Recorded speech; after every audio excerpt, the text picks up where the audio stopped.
Mama mo. Hello guys. Hello guys, so magbabasa tayo.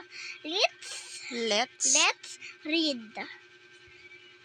Tomorrow is my mom's birthday. I will bake cupcakes for her. I will cook pasta too. I love my mom. Very good. I met a new friend. Her name is Chloe. She has long hair. She is pretty. I like to play with her. I got a new pet. I name it Pika.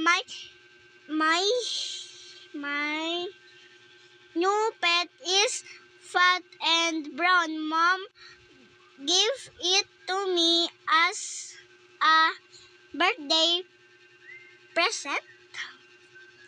Pia has a pet hamster. Its name is Polly. It is soft and brown. It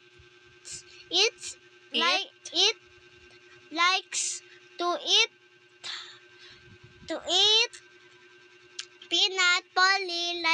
Peanuts. Polly likes to play and roll. This is my little brother. She is Lalaki yan. His name is Justin. He likes cooking. He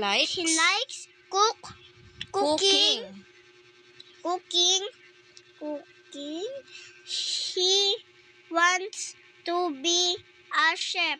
When? When he grows up too. I love my brother.